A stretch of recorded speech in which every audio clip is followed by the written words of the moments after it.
大家好，我是贾医生。今天呢，给大家分享一个治疗咳嗽的一个方子——小青龙汤。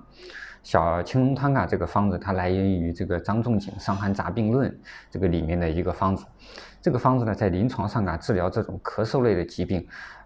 应用呢很广泛，而且呢，临床效果呢也很好。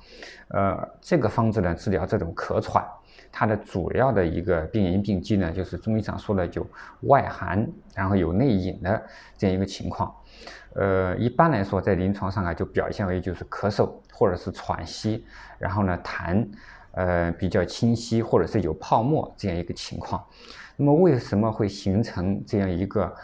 有外寒，然后内有饮的这样一个情况呢？大部分人呢，就是由于比如说经常多吃一些这种生冷的瓜果，或者是比如说经常吹这种冷的空调，或者是感受了这种寒湿之邪，比如说冬天的这种寒气比较重，那么这个时候呢，就容易产生这样一个有外寒，同时呢体内又有寒饮的这样一个情况。而且另外一个情况呢，就是跟这个治疗不当呢有关系。比如说有很多人呢，这个感冒咳嗽以后，他马上呢就去输液。那么输液这个行为呢，在中医上认为它就是一个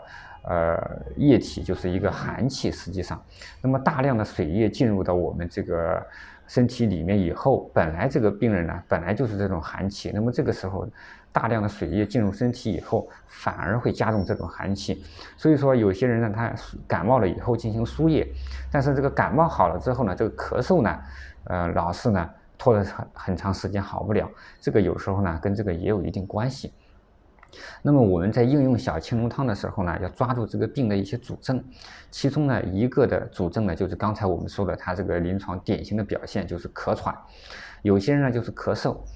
也有些人呢就是这个出现这种喘息的一个情况，而且这种咳喘呢有明显的就是遇寒加重，这样一个情况或者是比如说碰到这个冷的这个环境，或者是到晚上就要咳得重一点。如果喝点热水呢，那么这个咳喘呢就要轻一点。这个呢是它的表现。另外也会表现一些体内呢就是有这种寒湿跟水饮的一个情况。比如说我们看这个患者他的脉象一般呢就是脉呢属于这种弦脉或者是紧脉，苔呢就是这种水滑的一个状态，生出来以后。苔呢肯定是比较湿润，甚至呢有水滴这样一个情况，它不会出现苔很黄很腻的这样一个情况，肯定呢就不适合小青龙汤了。那么这个患者咳嗽这个痰呢，一般来说就是这个痰液呢比较清晰，或者是有泡沫这样一个情况。如果看面色的话，也会有一些这种寒饮的表现，比如说面色发青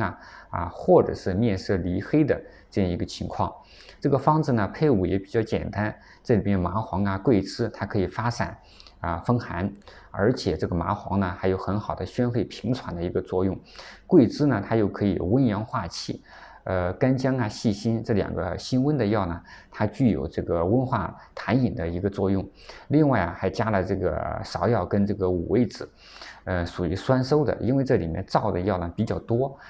这个酸收的药一方面具有收敛肺气的一个作用，另外呢也有制约这个燥性的一个作用。半夏它可以燥湿化痰、降逆止呕。